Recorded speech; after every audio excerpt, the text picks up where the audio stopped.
A'udzubillahi minasyaitonirrajim. Bismillahirrahmanirrahim. Assalamualaikum warahmatullahi wabarakatuh. Assalamualaikum semuanya saudaraku dimanapun berada, muslimin dan muslimat. Berjumpa kembali dengan saya Mak Feji Channel. Terima kasih yang sudah subscribe dan yang belum monggo subscribe-nya. Semoga menjadi keberkahan buat kita semua. Amin amin amin ya rabbal alamin. Kita sharing, sama-sama belajar, sama-sama pecinta, penyayang, dan penunggu. Bukan penunggu apa lur, penunggu beliau Sang Satrio Beningit, Sang Kinasih, yang kita tunggu selama berabad, ribuan abad, bahkan terakhir lur, pejuang manusia terakhir dalam sejarah manusia, ya kan, sejarah terakhir dalam kehidupan manusia, karena Nabi terakhir pun sudah diturunkan oleh Allah, Nabi terakhir. Nah ini lur, utusan terakhir beliau, yaitu Imam Al-Mahdi, tapi bukan Nabi dan Rasul, tapi imam di seluruh umat manusia, di seluruh semua makhluk. Kenapa imam? Imam gitu loh. Yang kita sebut sebagai Satrio Beningit. Dan juga kenapa Satrio Beningit banyak saya jelaskan video saya sebelumnya. Karena beliau adalah selama ini masih dipingit, kesatria dipingit, masih dipingit, belum nampak. Tapi perang-perang di alam sana sudah terjadi beberapa tahun yang belakangan ini, seperti itu loh. Oke, lanjut lur. Beberapa tahun yang lalu sepertinya itu gitu loh lur. Ya sekitar tahun berapa ini? Kalau tidak salah sekitar tahun 2005. Kok 2000 masih. Ya sekitaran segitulah. Sudah mulai terjadi pertempuran karena beliau itu sudah ada gitu loh. Tapi raganya sudah ada, tapi isinya belum masuk atau belum diresmikan atau belum diislah oleh Allah Subhanahu wa taala.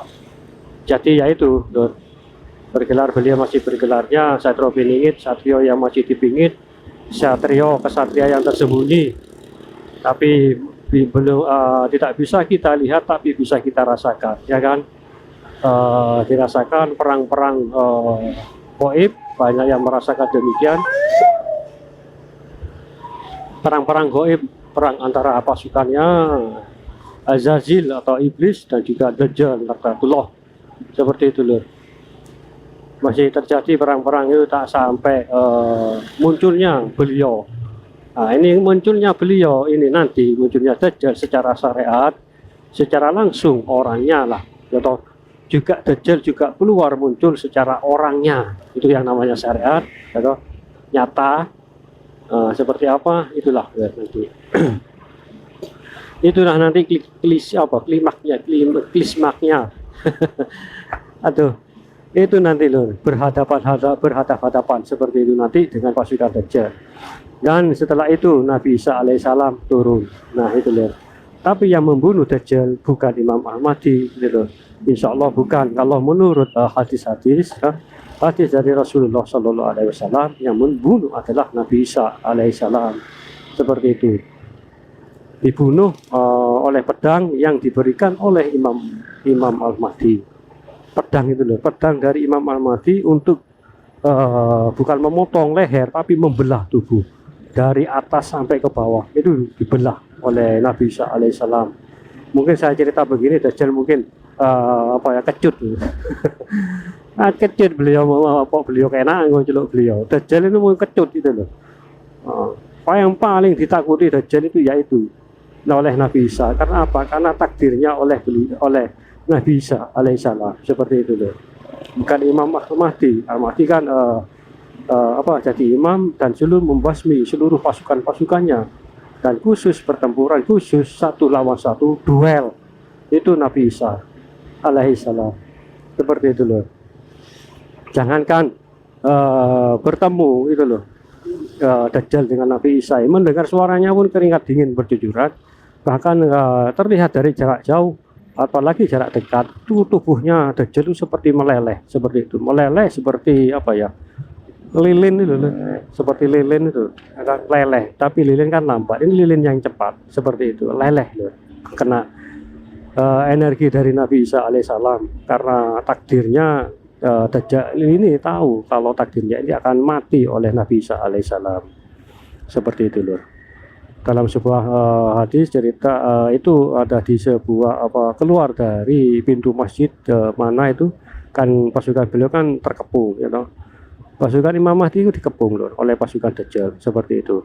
Dan setelah sholat sebelum sholat subuh ya, nah itu Nabi Isa turun. Nabi Isa turun diapit oleh dua malaikat, dan Nabi Isa turun ini rambutnya basah hingga jatuh ke bumi gitu loh. Jatuh ke bumi ini loh, dari rambut Nabi Isa alaihissalam itu langsung tumbuh rumput-rumput, tanaman langsung tumbuh cepat gitu loh, merambat cepat-cepat tumbuh seperti itu. Mungkin dalam hadis belum nggak diceritakan hal seperti ini gitu loh, tapi insya Allah seperti itu nanti. Tetesan rambut dari Nabi Isa alaihissalam itu akan di bumi, di tanah itu akan langsung tumbuh rumput-rumput, ya, tanaman-tanaman yang lain. Semula tanaman itu mati atau itu akan hidup kembali, seperti itu loh. Itulah keistimewaan dari Nabi Isa alaihissalam, seperti itu. Dan setelah itu tahu kalau Imam Mahdi Imam Mahdi itu tahu ya, kalau Nabi Isa itu sudah turun. Terlihat dari merasakan Imam Mahdi merasakan energi dan terpancar dari sinarnya Nabi Isa alaihissalam itu loh. Sebelum sholat ada yang mengatakan hadisnya maghrib, ada yang asar, tapi ini ada yang juga yang subuh, seperti itu. Di masjid apa itu kalau nggak salah tuh, kok lupa rek. Nah itu loh. Dan lalu apa, setelah turun di atas gitu, Nabi Isa ini diantar oleh malaikat, diapit oleh dua malaikat, dan kembali Imam Mahdi bicara, mari saudaraku, kau yang jadi imam. Tidak, bukan saya yang jadi makmum, Andalah yang pantas jadi imam. Seperti itu loh. Itu loh. Nabi Isa ini turun bukan sebagai nabi dan rasul, tapi sebagai umat Imam Ahmadi. Seperti itu loh. Ada yang mengatakan demikian gitu loh. Itu menurut hadis-hadis seperti itu. Tapi kalau diceritakan dibalik semua itu repot nanti. Repot, nggak percaya nantinya. Setelah itu ya itu loh penantiannya, atau bisa sedikit banyak, mungkin banyak yang mendengar atau yang tahu kisah itu atau beliau ini adalah pemimpin atau manusia terakhir, pemimpin terakhir di alam dunia, bahkan di alam lain-lainnya, alam jin, alam makhluk-makhluk lain yang saya sebutkan video kemarin. Makhluk di luar jin, di luar manusia itu ada makhluk lain seperti itu, nanti akan tergabung dengan beliau. Juga makhluk lain yang akan tergabung dengan pasukan Dajjal dan iblis, seperti itu. Itu video saya sebelumnya itu ada itu.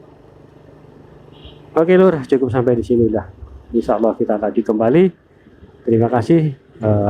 Semoga kita selalu dalam keberkahan. Jaga diri baik-baik.